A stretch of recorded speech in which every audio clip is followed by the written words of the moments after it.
Hey, what is going on YouTube? Welcome back to TeamViewerY, and today we're taking a look at the Google Pixel 8a, which is Google's latest mid-range smartphone, and we're going to do a bit of comparison with last year's Pixel 7a. Now maybe you're on the fence about which one to get, maybe you're looking at the Pixel 8a, but on the other hand, the Pixel 7a is a lot cheaper now, in which case you might be curious about the differences between the two phones. Now we're just going to highlight some key differences in this video. With that said, let's get started.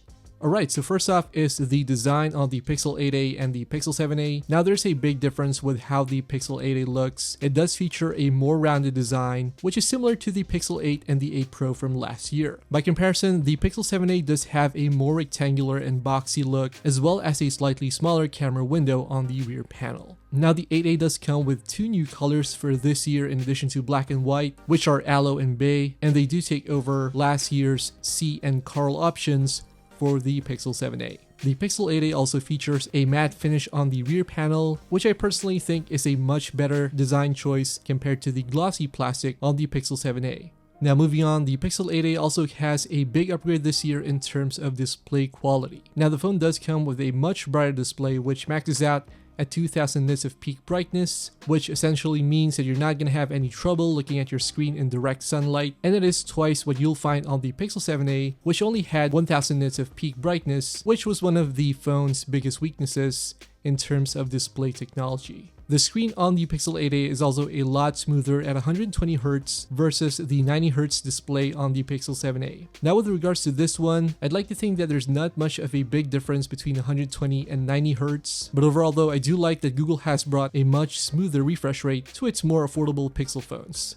Now moving on to what's inside the phone, the Pixel 8a of course comes with the newer Tensor G3 chipset, and in terms of benchmarks, it does outperform the Tensor G2, and I have had a much better experience with the Tensor G3. For example, I've had less overheating problems, better battery performance, and I just think that it is a well-rounded chipset in particular, especially when compared to the Tensor G2 from a year ago. Both devices will be able to run most games on the Play Store, but in terms of extended performance, I do think that the Tensor G3 definitely has the upper hand here.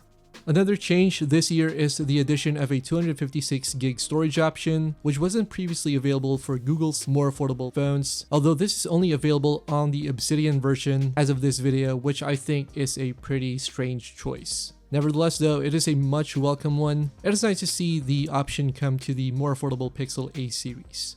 Now one thing to note is that the Pixel 8a also comes with improved face unlock technology, and what I mean is it does come with class 3 security on the face unlock feature here, so it's very similar to the Pixel 8 and the Pixel 8 Pro in that you can use it for secure bank transactions, unlike most Android phones which will require you to use the fingerprint scanner. So this essentially means that at this point in time, the Pixel 8a is one of the few Android phones that support this feature when it comes to face unlock.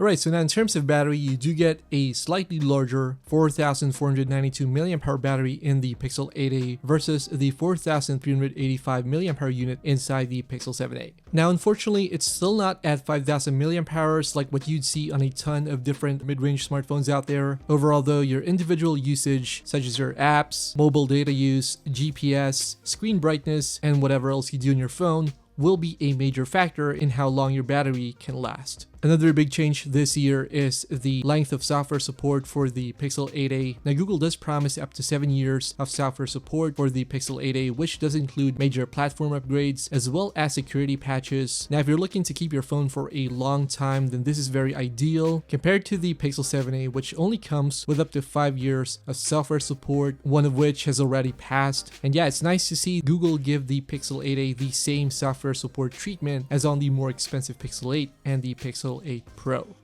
Alright, so now that we've discussed what's new with the Pixel 8a versus the 7a, let's take a look at some stuff which remains the same between the two phones. Now earlier we did talk about the major display upgrades, but the Pixel 8a does come with the same 6.1-inch display, the same 1080 by 2400 resolution, so if you're looking for a much larger display and a much sharper display, then you might want to go for the Pixel 8 Pro instead. The display also comes with Gorilla Glass 3 protection, which is the same one that Google used with the Pixel 7a, the Pixel 6a, and a lot of older Pixel phones. So again, if you're looking for something newer like Gorilla Glass Victus, then you might want to consider the Pixel 8 instead. Of course, camera hardware is also the same with the Pixel 8a. It's the same 64 megapixel primary lens, 13 megapixel ultra-wide lens, and 13 megapixel front-facing camera that we saw on the Pixel 7a from last year. Given the impressive camera performance of the Pixel 7a, however, there's not really much to complain about here, and personally, since I'm more of a mobile casual photography guy, it doesn't really bother me that Google decided to stick with this camera configuration for one more year. But yeah, if you're very particular about your camera hardware, then this is something to keep in mind. More disappointingly though, the Pixel 8a does come with the same slow 18-watt charging speed when using wired charging, and the same slow 7.5-watt charging speed for wireless charging. Again, it's pretty much the same on the Pixel 7a, and again, if you're looking for something a bit faster, then you might want to consider the Pixel 8 instead. Perhaps the biggest key differentiating factor between the two devices is the price. Now right now, the Pixel 8a does cost around $500, which is the same launch price that the Pixel 7a had last year. With that said though, right now the Pixel 7a is going for a lot less, around $300 to $350 in the US. And if you want to save yourself a ton of cash, then of course the Pixel 7a is the more logical choice between the two. However, it should also be kept in mind that the Pixel 8a will be available with trade-in deals, with carrier upgrades, so there's a big chance that you might get it for cheaper than the actual retail price.